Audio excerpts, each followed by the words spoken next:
Ayan, naghahanap ng malaki o hinog na. At iyan, hindi pa naman lahat kukunin dahil mga hilaw pa. Yung hinog lang. Ayan. Sige, ayan, pwede na. Oops, shoot na.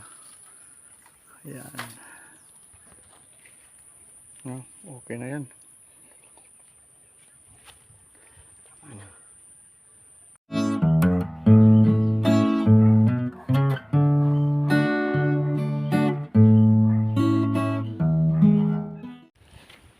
Dito naman tayo ngayon magbisita sa mga tanim kung mayroon pang natirang mga mangga. Ayan, may nangunguha doon. Yun yung may-ari. Mayroon pa. Ayan. Bago tayo magpapatuloy, shout out po sa lahat ng nag-subscribe sa ating Tanim Oras Vlog. At dito ngayon tayo mag-harvest sa kung mayroon pang natirang mangga. Wow.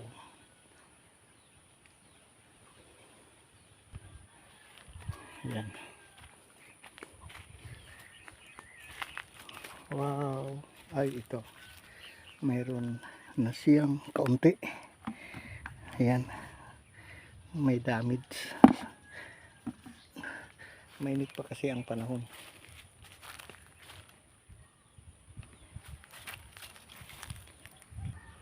At wala pa ngayon ulan dito sa lugar.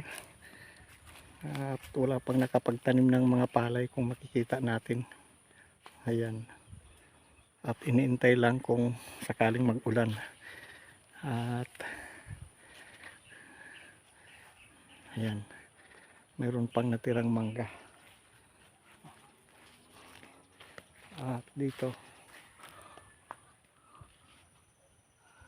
anong tawag dito? Carabao Mingo. Ayan, Carabao Mingo pala ito. Ayan. So pag tag-init, ang mga mangga ay mabunga sila, bumubunga. Ano sila sa bunga? Marami pag tag-init. Pag tag-ulan kulang. Katulad nito na ispatan natin. Ayan. At hindi pa masyadong hinog. At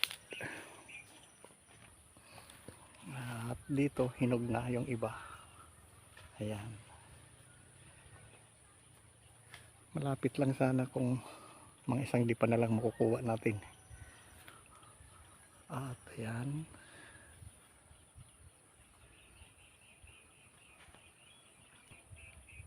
Dito sa kabila nagtatago lang ang mga bunga yan.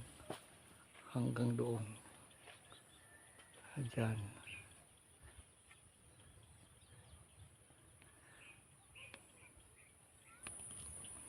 Dito malapit lang. Ayan. At ayun. Nalaglag yung dalawa doon. At lumubog dahil hindi na insakto sa pagkuha. Ayan. Pag season na mainit ang panahon, ayan sila bumubunga yung mangga. At dito wala pang laman. Ayan. Ayan dito. Mayroon na. Tama lang ito ganito siya na mga kulay para mga 2 araw hinog na po ito. Pwede na ito ilagay sa karton. Ayan. Ayan. May nangunguha na. Huy! Nangunguha ka ng mangga. Ayan. Dito. Mayroon siya namang tumpok dito. Wow! Nalaglag na. Ayan. Di. Ayan. Dahil dito. Maliit kasi itong anuhan. Ayan. Meron na siya mga hinog-hinog. Ang isang tumpok na ito Isang kilo nito. Magkano ang kilo ng mangga ngayon? 100 ang kilo. Ito pwede na 80 dito sa puno. Ayan.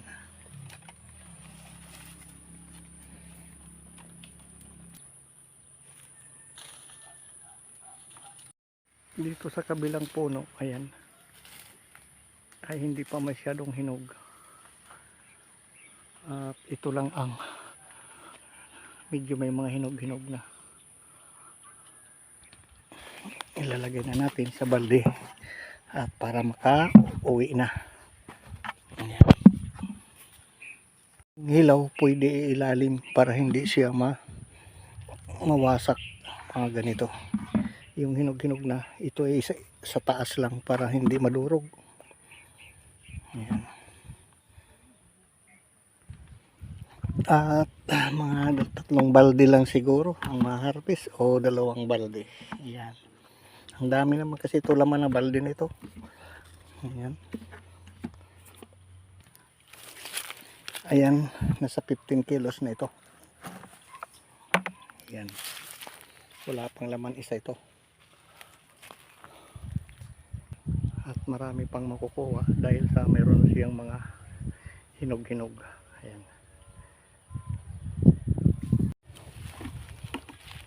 Ayan lang at dalawa lang timba ang nakuha. Ayan. So mga 35 kilos na yata ito. At napagod na manguha yung taga-sungkit. At sa ito lang ang atin na harvest. Ayan, 2 balde.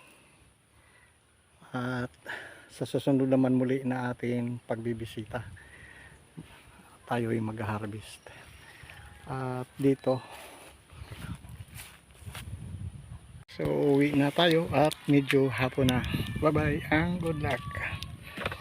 Ayan. 2 balde lang.